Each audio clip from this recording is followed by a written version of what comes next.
Halo guys, jadi gue mau cerita perjalanan gue untuk seriusin bikin konten di YouTube. Semua dimulai dari sebuah kamar kecil ini yang ukurannya cuma 3x3 meter aja. Nah, kamar ini gue coba sulap menjadi sebuah mini studio untuk tempat gue berkonten. Awalnya sih kelihatan sederhana banget, bahkan agak kosong. Hanya ada beberapa perincilan barang-barang yang sepertinya dipakai sama anak dan istri gue. Tapi gue rasa dengan ukuran segini, dengan ruangan seperti ini, akan cukup untuk gue gunakan sebagai mini studio di rumah. Barang pertama yang gue beli adalah sebuah kursi. Kursi ini harganya tentunya nggak mahal, hanya sekitar 300 ribuan aja. Warnanya putih hitam, modelnya yang gue suka itu adalah segi ergonomis, dan tentunya udah ada sistem hidrolik. Nah, begitu kartusnya datang, gue udah nyangka kalau ini mungkin dikirimnya dari Cina. Tapi gue rasa mungkin ada suppliernya juga di Indonesia. Tapi yang bikin surprisingly, di harganya hanya 300 ribuan di antara beberapa kompetitor toko lain yang menjual di atas harga 400 ribuan. Gue cukup terkejut dengan build quality yang ditawarkan. Mulai daripada handle yang cukup kokoh, plastik yang cukup kuat, dan juga material besi yang cukup kuat untuk menopang bobot gua di sekitar 80 kg, yang mana berdasarkan keterangan dari tokonya, kursi ini bisa menampung berat hingga 100 kg, dan tentunya ini cukup worth it untuk gua gunakan ke depannya. Karena bautnya agak keras, gue mulai dari pasangin roda terlebih dahulu, karena roda menurut gue lebih gampang sesuai dengan petunjuk dari yang gue baca. Terus baru gue masukin dudukan hidroliknya, lalu kemudian kursi dudukannya, lalu kemudian pasang handlebar kiri kanan, dan kemudian penyangga badan dan juga penyangga leher.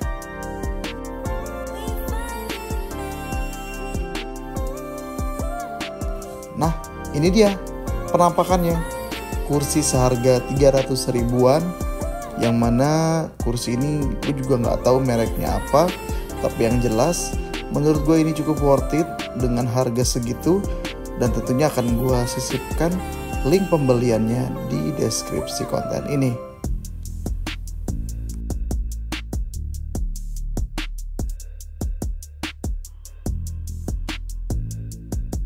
Next, barang kedua yang gue beli itu adalah gorden estetik. Ini gue belinya di Asko. Namanya Asko for Home, model ventilan blinds. Warnanya putih, ukurannya 120 x 220 cm. Dan ini gue gunakan sesuai dengan kebutuhan ventilasi jendela yang ada di kamar ini. Gue butuh space yang agak lebih besar karena jendelanya ada 2 buah. Nah, tapi gue pikir mungkin ini nggak bisa gue pasang sekarang, jadi ini gue skip aja terlebih dahulu.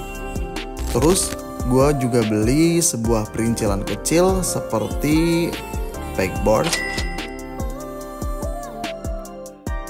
Gue juga udah beli sebuah bracket untuk monitor, yang mana rencananya monitor ini mau gue pakein double.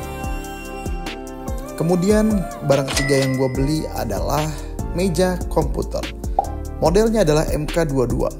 Desainnya mirip banget seperti drawer ala IKEA, tapi ini versi lokal, buatan Jepara. Harganya sekitar 1.100.000. Proses nungguin barangnya ini memang cukup lama karena pengirimannya juga dari Jepara. Bener, Jepara. Kalian gak salah dengar. Tempat penyuplai pembuatan furnitur terbesar mungkin di Indonesia, yang mana kualitasnya udah gak diragukan lagi untuk segi kayu. Yang bikin deg-degan adalah proses nungguin barang itu sampai.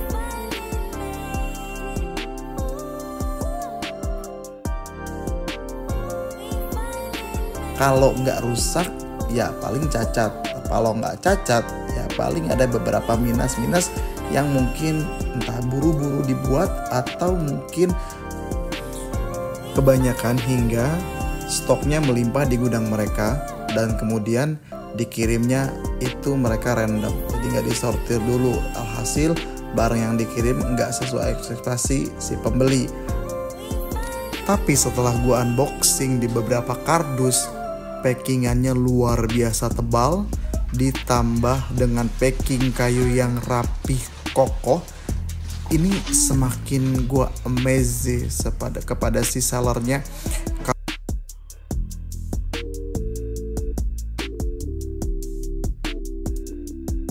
Dan kalau misalkan kalian ingin tahu beberapa ukurannya, ini gue beli ukurannya yang 160 cm kali 70 kali 60. Nah, ada juga varian-varian ukuran-ukuran lain yang mereka jual, dan tentunya harganya masing-masing berbeda sesuai dengan ukuran.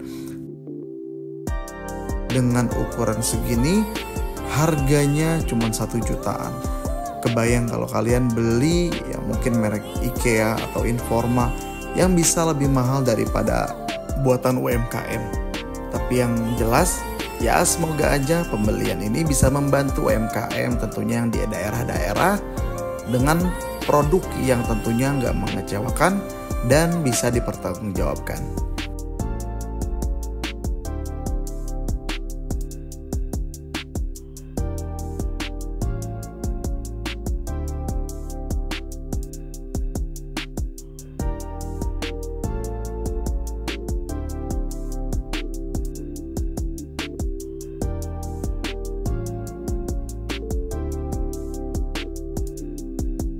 Hari berikutnya gue ada pembelian yang menurut gue barang ini cukup lumayan krusial, dimana gue beli sebuah monitor baru. Yang gue pilih monitor tersebut bermerek Aiwa. Selain daripada brandnya yang gue udah tahu dari dulu, memang Aiwa itu banyak banget mengeluarkan merek-merek elektronik seperti mini kompo atau radio ataupun televisi dan audio, yang mana Aiwa ini cukup terkenal sebelumnya. Monitor Aiwa ini berukuran 27 inch. Panelnya udah IPS, refresh rate-nya 100 GHz dengan resolusi Full HD. Pixel density-nya udah bikin tampilan lebih tajam. Dengan harga hanya 1 jutaan, tentunya monitor ini sangat worth it gua rekomendasikan kepada kalian yang berminat untuk menggunakan monitor ini sebagai device kalian di rumah. Sebelumnya gue udah tahu monitor ini kita nggak bisa langsung pasang gitu aja atau kita buka. Tapi monitor ini kita mesti keluarin dulu kaki-kakinya dan kabel-kabel yang ada di balik dari kardusnya. Kemudian kita pasang kakinya terlebih dahulu dan lalu kita masukkan kaki dan kita berdirikan dan buka kardusnya atau buka busa sebagai pelindung si panel layar monitor tersebut. Di sini kelengkapan si monitor tersebut sudah dilengkapi, yaitu kaki-kaki bawaan, kabel HDMI, adaptor si monitor tersebut, dan juga kita dikasih satu obeng untuk memasangkan kaki-kaki.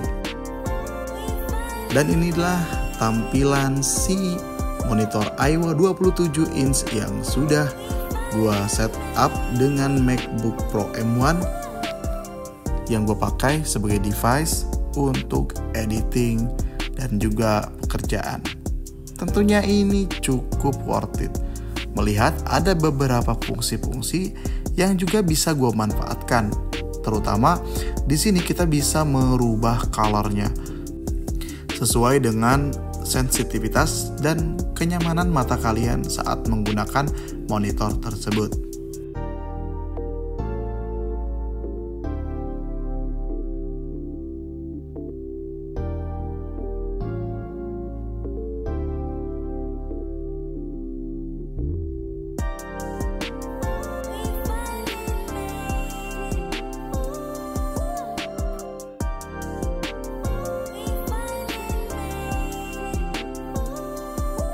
Nah, karena gue udah beli bracket fleksibel, ini tuh tujuannya gue pakai di sini sebelumnya. Tapi karena gue masih punya step lain di sebelum pemasangan monitor ke dinding atau ke bracket yang udah gue beli, jadi ini kayaknya nggak bakal gue tempelin langsung ke dinding gitu. Jadi gue pasang dulu kakinya seperti ini.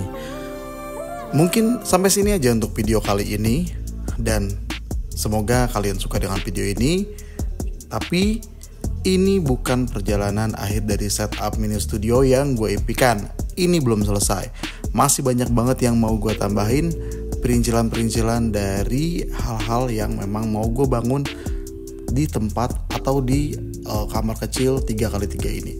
Dan tentunya gue berharap banget apa yang gue sampaikan kali ini dapat bermanfaat untuk kalian, tentunya dengan dukungan penuh dari kalian, baik itu secara like, komen, share, ataupun subscribe dari kalian.